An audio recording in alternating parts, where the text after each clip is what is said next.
সকালে ঘুম থেকে উঠে ফাল্গুনি আর চৈতালি নবনকে তাদের পাশে ঘুমিয়ে থাকতে দেখে হেরে গলায় চিৎকার করে উঠল। সাব্বির নিজের রুমে নামাজ পড়ে সবে মাত্র বিছানা ভাঁজ করে রাখছে, এমন সময় বোনদের এমন চিৎকার শুনে আতঙ্কিত হয়ে ছুটল তাদের রুমে। দুই বোনের চিৎকারে নবনী ধরফড়িয়ে বিছানায় উঠে বসলো। রাবেয়া বেগম উঠানে ঝাড়ু দিচ্ছে, মেয়েদের চিৎকার শুনে ঝাড়ু ফেলে ছুটে আসলেন। সাব্বির বড় আপাকে দেখে ফাল্গুনি আর চৈতালির চাইতে জোরে চিৎকার দিল। সাব্বিরের সাথে তাল মিলিয়ে ফাল্গুনি আর চৈতালি আবারও চিৎকার দিল। নবনী দুই হাত দিয়ে কান চেপে ধরে বসে আছে। রাবেয়া বেগম হাঁপাতে হাঁপাতে ঘরে এলেন। এসে দেখেন ভাই বোন তিনজনে মিলে নবনীকে জাপটে ধরে আছে। বিছানার এক পাশ থেকে শলার মুঠো নিয়ে রাবেয়া তিনজনকে মারতে মারতে বলল, স্যার, আমার মাইয়াডারে একটু আগেও ঘুমাইছে, তোদের তিনজনের চাপে ও মরে যাবে। রাবেয়ার কথাকে কেউই পাত্তা দিল না, নিজেদের মতো হই হুল্লোড় করতে লাগলো। রাবেয়া বেগমের চোখের কোণে জল জমতে লাগলো। কতদিন পরে নিজের চার ছেলে মেয়েকে একসাথে দেখতে পাচ্ছেন তিনি। বুকটা আজকে ভীষণ শান্ত লাগছে। নবনীর জন্য এতদিন মন উজাটন করত। নিজের চোখের সামনে সব ছেলে মেয়েদের একসাথে দেখার মতো সুখ মায়েদের কাছে আর কি হতে পারে। হাশেম আলী নামাজ পড়ে বাসায় আসার সময় আজকে হোটেল থেকে পরোটা, 2টা ডিম ভাজি আর সবজি এনেছেন। পকেটে যদিও তেমন একটা টাকা ছিল না, তবুও আজকে তার বড় মেয়ে বাড়ি এসেছে। এই আনন্দে তিনি পকেটে কি আছে না আছে তা নিয়ে মাথা ঘামানোর কোনো প্রয়োজন মনে করেননি।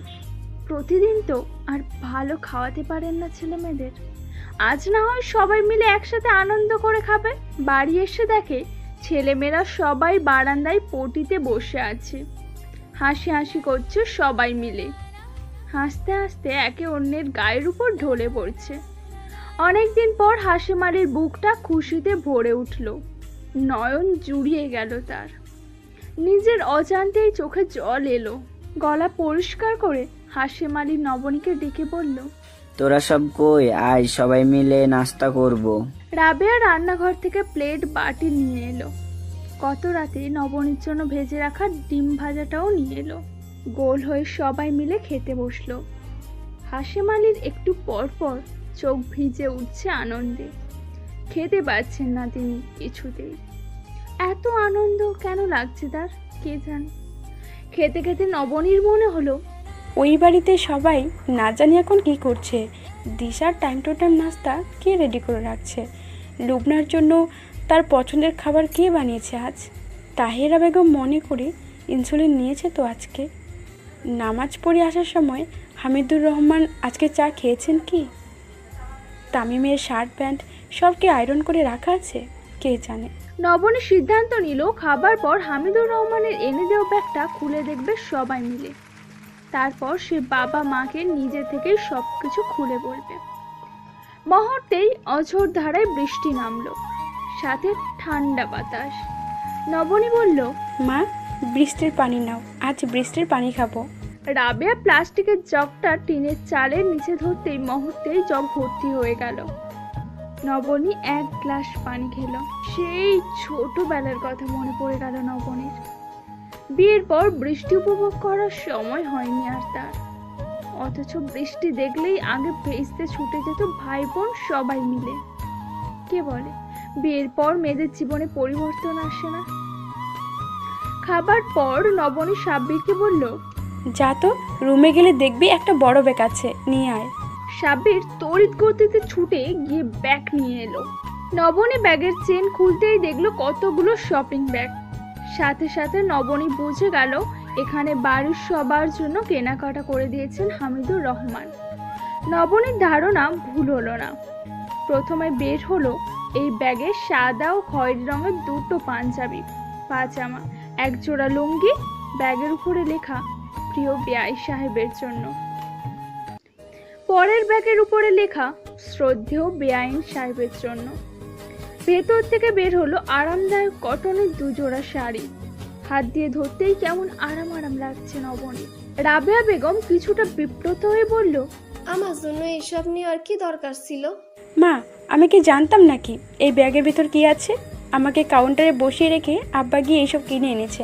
পরের ব্যাগের ভেতর একটা আকাশি রঙের পাঞ্জাবি, দুটো শার্ট, একটা লেমন কালার, অন্যটি ল্যাভেন্ডার কালার, সাথে নীল দুটো জিন্সের প্যান্ট, একটা হাতের ঘড়ি, একটা ওয়ালেট, দুটো বডি স্প্রে, একটা স্মার্টফোন।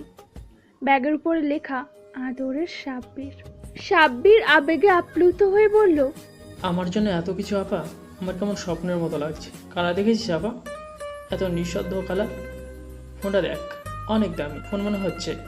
নবনী এরপরে একটা বড় ব্যাগ বের করলো। ব্যাগের উপরে সুন্দর করে লেখা দুটো ছোট্ট পরীর জন্য, যাদের দিকে তাকালে মনে হয় এই বুঝি উড়াল দিয়ে পরী রাজ্যে চলে যাবে। ফাল্গুনি আর চৈতালি দুজনেই লজ্জা পেল এরকম লেখা দেখে।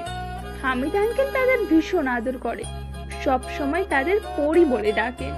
ব্যাগের ভেতর দুটো শাড়ি, 4টে 3 পিস, দুটো স্টাইলিশ সাইড ব্যাগ, 12টি হিজাব, হিজাবের ভেতর হিজাবের লাগানোর জন্য নানান সাইজের পাথরের সেফটি পিন, কাঁটা।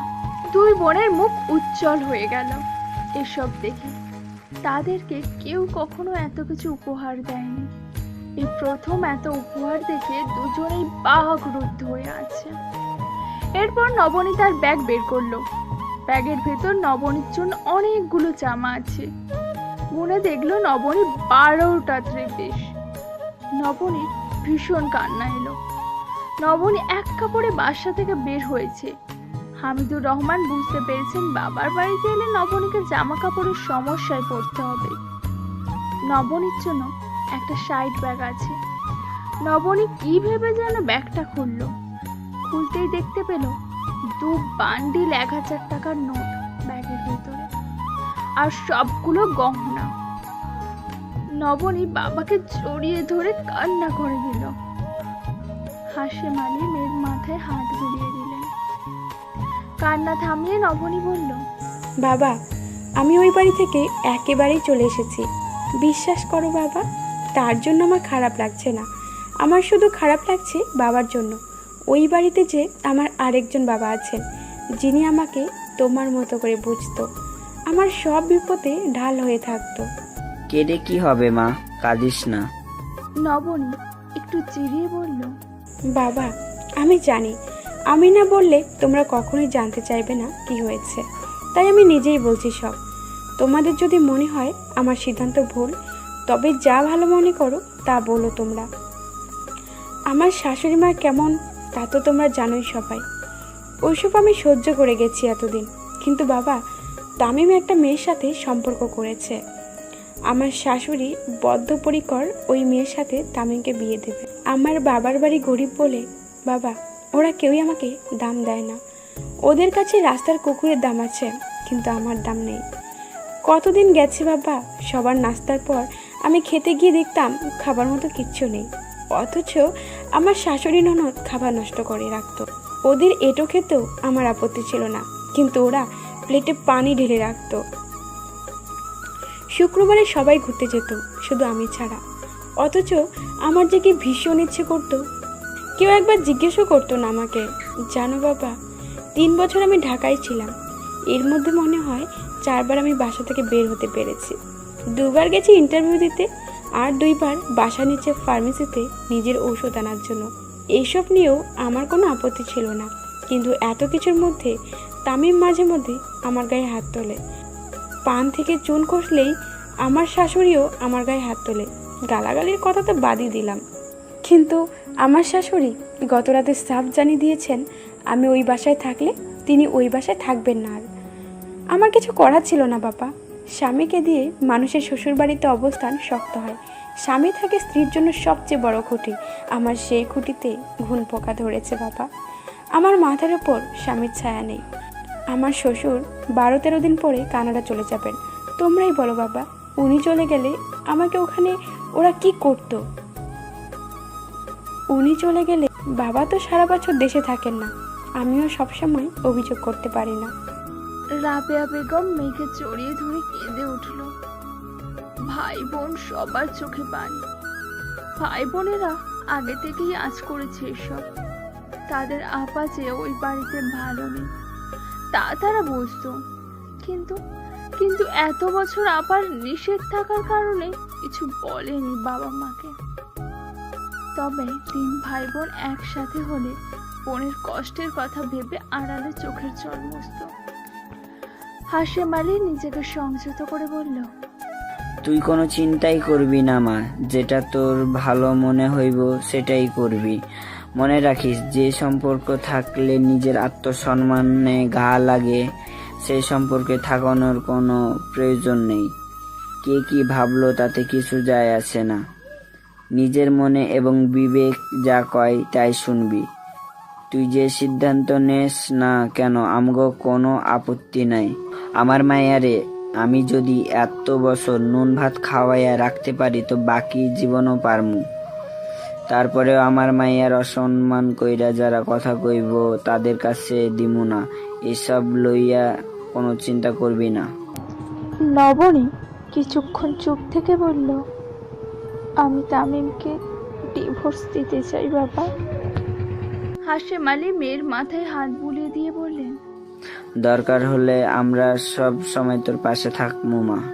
নবনী বাবাকে জড়িয়ে বলল, কেন এমন হলো বাবা? আমার ভাগ্য কেন এত খারাপ বলো তো? আমি কি কখনো ভেবেছিলাম দিন কবুল বলে যাকে স্বামী হিসেবে মেনে নিচ্ছি তার কাছ থেকে এত বড় আঘাত পাবো? আমি কি কখনো চেয়েছি স্বামীর সংসার ছেড়ে চলে আসতে, গায়ে ডিভোর্সি তকমা লাগিয়ে ঘুরতে তো আমার কখনো ইচ্ছে ছিল না। দু চোখ ভরে কত স্বপ্ন নিয়ে বিয়ের বিড়িতে বসেছি। কেন কেন এভাবে আমার কপাল পুড়ল? হাসিম আলী মেয়েকে বললেন, কপালের দোষ দিস না রে মা, আল্লাহ কপালে যা লিখছেন তাই হবে। নিশ্চয়ই তোর জন্য এর চাইতে ভালো কিছু রাখছে, তার লাইগাই এসব হয়েছে।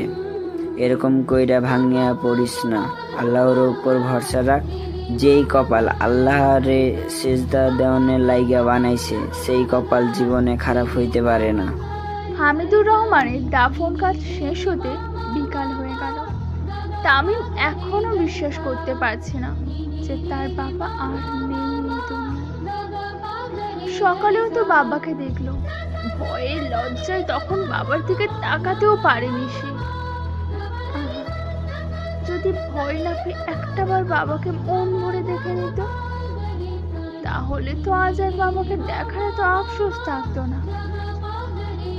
শামীম বাবাকে দাফন করে এসে ড্রয়িং রুমের ফ্লোরে বসে পড়ল। নিজেকে কেমন যেন তার পাগলের মতো লাগছে। কি করবে সে এখন? শামীম চেয়েছিল নবনীকে ফোন করে জানাতে, কিন্তু তাহিরা বেগম রেগে গেলেন শুনে। কিছুতেই তিনি চান না নবনী এই বাড়িতে আসুক বা আসার কোনো সুযোগ পাক। কড়াকড়িভাবে সবাইকে নিষেধ করলেন কেউ যেন নবনীকে এসব কথা না জানায়। শামীমের অবাক লাগলো আজকেও মায়ের এরকম ব্যবহার দেখে। বাবা মরে গেছে অথচ মা তার ভেতরে নবনীর জন্য এখনো রাগ পুষে রেখেছে।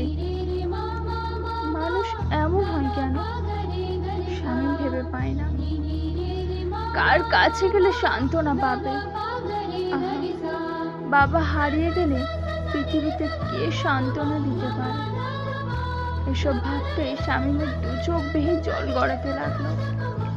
তাহিরা বেগম, লাবুনা, দিশা সবাই লাবুনার রুমে চুপ করে বসে আছে।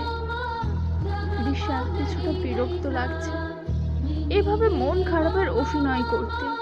শ্বশুর মারা যাওয়ার কিছুটা ব্যথিত হয়েছে সে, কিন্তু তাই বলে এতটা শোকে মহমান হয়নি যে পার্শ্ববর্তী আত্মীয় স্বজন তাদের জন্য এখন মন খারাপের অ্যাক্টিং করতে হচ্ছে। কিছুক্ষণ পর তাহিরা বেগমের মনে হলো হামিদুর রহমানের মানি ব্যাগের কথা। শামীমকে ডাক দিলেন তিনি। শামীম আসতেই জিজ্ঞাসা করলেন, তোর বাবার মানিব্যাগ কার কাছে? ওটা তো দেখতে পেলাম না। শামীমের এত শোকের ভিতরে হাসি এলো মায়ের এমন আচরণ দেখে, এতটা লোভ দেখে। আজকেও টাকা পয়সার চিন্তা মাথায় আছে মায়ের। টাকা পয়সার চিন্তা মাথা থেকে যাচ্ছে না। শামীম বলল, আমার কাছে আছে, আমি ডয়ারে তালা মেরে রেখেছি। তাহিরা বেগম গলার স্বর নিচু করে বলল, আমার কাছে দিয়ে যা, বাসা ভর্তি মানুষ, কে কখন তালা ভেঙে চুরি করে নিয়ে যায়। তোর বাবার মানিব্যাগ কখনো খালি থাকে না, আজকেও নিশ্চয়ই অনেক টাকা রেখেছে মানিব্যাগে। নিয়ে আয় যা। শামীম মানিব্যাগ এনে দিতেই তাহেরা বেগম লাবুনার রুমের দরজা লাগিয়ে দিলেন। তারপর মানিব্যাগ খুলে দেখতে বসলেন কত টাকা আছে। যত উৎসাহ নিয়ে তিনি মানিব্যাগ খুললেন ততটাই হতাশ হলেন। মানিব্যাগে তার ব্যাংকের কার্ড আছে আর প্রায় 4,500 টাকা আছে, অথচ সব সময় এই মানিব্যাগ ভর্তি থাকে টাকায়। কার্ডের পিনকোড তিনি জানেন না, তাহলে টাকা তোলার উপায় কি? পর মুহূর্তেই আবারও তার মনে পড়ল আজকে তার স্বামী মারা গেছেন, অথচ এসব ভাবছেন কেন তিনি?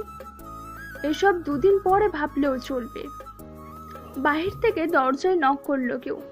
তাহেরা বেগম মানিব্যাগের টাকা কার্ড ব্লাউজের ভেতর লুকিয়ে রেখে দরজা খুললেন। দেখলেন তার খালাতো ননদেরা এসেছে। হাউমাউ করে কান্নায় ভেঙে পড়লেন তিনি তাদেরকে জড়িয়ে।